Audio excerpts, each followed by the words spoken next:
We're now witnessing the risks of depending too much on the United States, not just economically, but from a security standpoint too. Trump's plan? He wants to raise steel tariffs from 25% to 50%. At this stage, it's a fracture, not yet a full break. But if Trump keeps pushing, a breakup can't be ruled out. The USAIPA tariffs weren't just unfair, they were also ruled unlawful. Some experts even predict a complete halt of steel shipments from Canada to the US. The Canadian government welcomed the latest ruling by the US Court of International Trade, which aligns with Canada's position all along. As a self-assured nation with a bold outlook, Canada is looking beyond its traditional neighbor.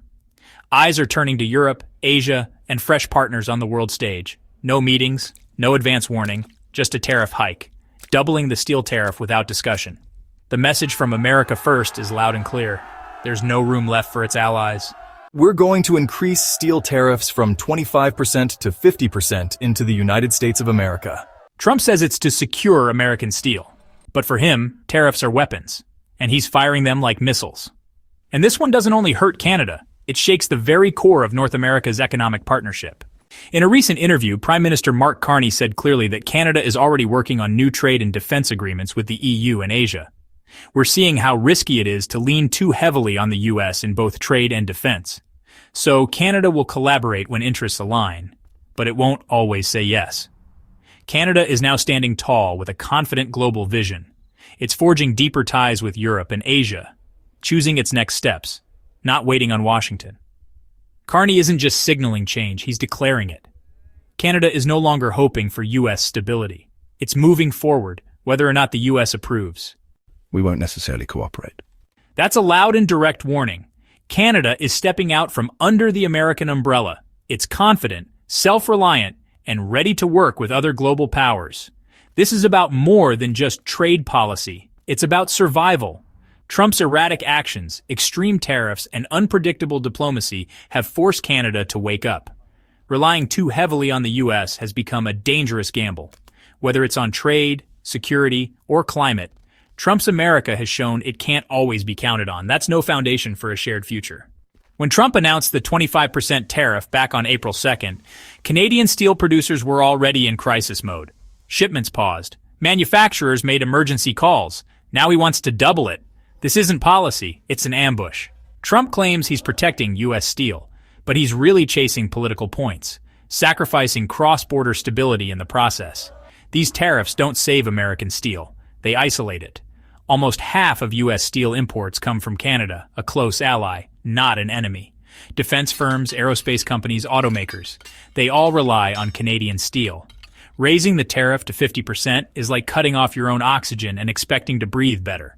Inside Washington, this move caused quiet panic. Commerce Department officials warned of serious disruption, and the White House still hasn't finished the legal groundwork. Yet Trump is already going public. This level of economic instability used to come from shaky markets, not from the U.S. president himself. Replacing Canadian steel won't be easy, especially for sectors like defense and aerospace. Canada is the U.S. top supplier of steel and aluminum. Carney spent much of his campaign pushing back on Trump's tariffs. He's letting Canada's U.S. Trade Minister, Dominic LeBlanc, do the talking for now. LeBlanc said he's fully aware of Trump's announcement and promised to defend workers and local communities. Trump says the new tariffs will hit on June 4th, but he hasn't signed any official order yet. That means this could be a repeat of what we saw in March. He announced new tariffs, only to pull back at the last minute. Steel and aluminum tariffs are supposed to rise to 50% tomorrow. Back in March, the administration quickly reversed course before the extra tariffs took effect. But this kind of constant threat is damaging Canadian businesses more with every passing day. This isn't just flawed policy, it's reckless. Canada is the #1 source of U.S. steel and aluminum.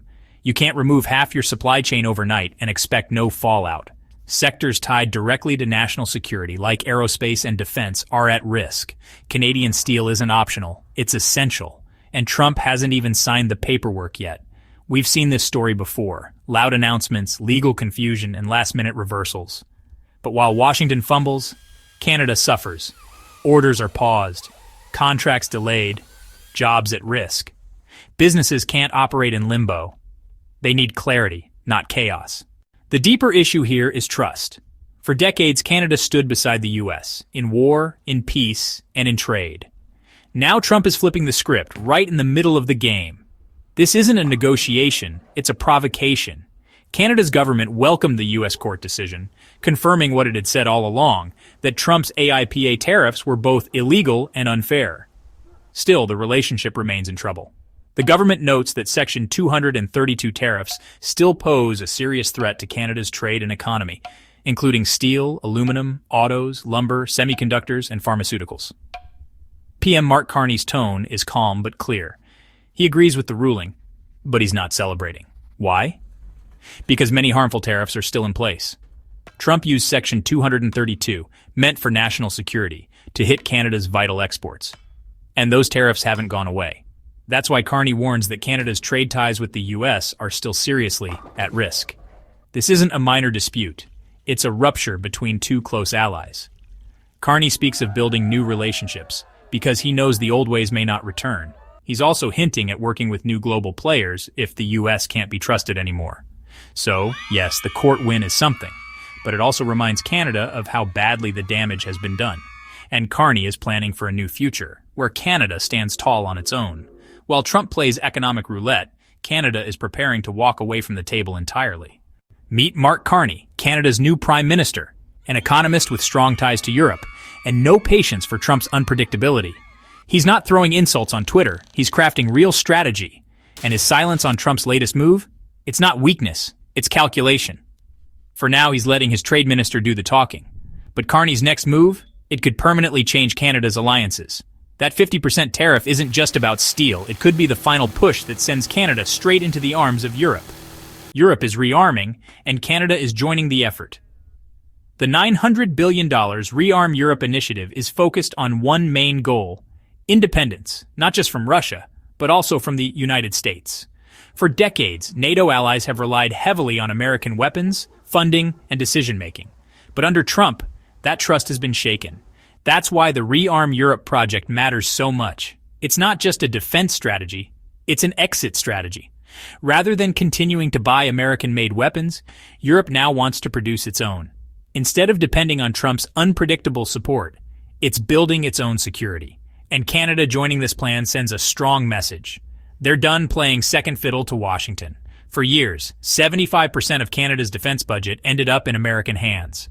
That's billions heading south, only to be met with trade disputes, insults, and economic pressure. Now Canada is cutting off that flow and turning to partners who value respect and mutual cooperation. This shift isn't just about military hardware, it's also psychological. Canada was never meant to be a sidekick in someone else's story, but under Trump, that's what it became: ignored, insulted, and sidelined. With Rearm Europe, Canada is stepping into a larger role, this time as a leader. The long-standing relationship with the United States, built on ever-deepening integration, is coming to an end. The global trade system, anchored by America, which Canada has relied on since World War II, is breaking down. And while it had its flaws, that system helped deliver prosperity for generations. Now, it's collapsing. I want France and all of Europe to work closely with Canada, said Carney, calling it the most European of non-European countries. When Carney declared the old U.S.-Canada relationship over, it wasn't just symbolic, it was historic. Canada has been part of a U.S.-led system for 80 years. Trade, defense, values, and culture. That's now being left behind. Carney isn't just making speeches, he's taking action. His first international trip as Prime Minister wasn't to Washington, it was to Europe. And there he didn't ask for approval. He made bold statements. Calling Canada the most European of non-European countries sends a clear message. We belong here now, not over there. This new alliance runs deep. There are joint declarations with London and Paris. Each step Carney takes draws Canada closer to Europe, and further from Trump's influence. Why now? Because Trump has made it impossible to stay. You can't build serious strategy with someone who changes direction with a tweet. You can't negotiate lasting agreements with someone who breaks promises halfway through making them. Trump didn't just push Canada away, he shoved it. And Carney? He's not driven by emotion. He's a strategist. An Oxford-trained economist and former governor of the Bank of England, he understands markets, alliances, and timing. This move isn't just about defense. It's a message. When America mistreats its allies, those allies won't wait around. They'll build something better elsewhere. Trump says he's putting America first, but in reality, he's pushing North America last. His reckless tariffs haven't just hit Canada. They've shattered the economic bond that held the continent together. The legacy of NAFTA, the hope of USMCA, decades of integration. They're all crumbling under Trump's decisions. I think you're going to see Canadian shipments to the U.S. stop completely, one expert warned. And for context, that's half of everything Canada produces. Half gone. No gradual shift. No warning. Just a hard stop. Canada's steel industry was decimated overnight. This isn't just about Canada. American industries will feel it too. Factories in Michigan, building sites in Ohio, aerospace in Missouri, all depend on high-quality, affordable Canadian steel. That supply line is now cut. NAFTA may not have been perfect, but it worked. It created a smooth flow of goods, lowered costs, supported jobs, and brought shared success. Even after Trump tore it up for USMCA, the base held. But now that base is falling apart, and not because of foreign threats, but because of America's own president. This isn't strategy, it's sabotage. Trump claims he's defending American industries, but he's actually isolating them. U.S. manufacturers can't just magically replace Canadian steel. It's not just cheap, it's essential. It's regulated, reliable, and baked into U.S. supply chains. Replacing it with steel from Asia or Eastern Europe is like trading a trusted tool for a total unknown. And this crisis isn't caused by economic realities, it's fueled by political theater. Trump is performing for his base, pretending to be the ultimate dealmaker. But while he tweets, real businesses are bleeding. Real jobs are vanishing. Real families are struggling, all for the sake of a show. Now Trump has a new plan, a U.S.-led air defense system called the Golden Dome. He wants Canada to join. The catch? It'll cost Canada $61 billion, unless they agree to partner with the U.S., in which case it's free. Moves like this don't bring countries closer. They push them away. Even in defense, Trump turns partnership into pressure. The Golden Dome isn't a joint effort. It's a bargaining chip. It's like handing your neighbor a fire extinguisher during a blaze, but only if they sign over their house. That's not alliance, that's extortion, and Canada sees it. So instead of signing up for the Golden Dome, Ottawa is aligning with Europe. A defense plan built on fairness, not threats. Trump sees everything as a transaction. But true alliances aren't price tags. They're built on trust. Carney knows this. His government knows this.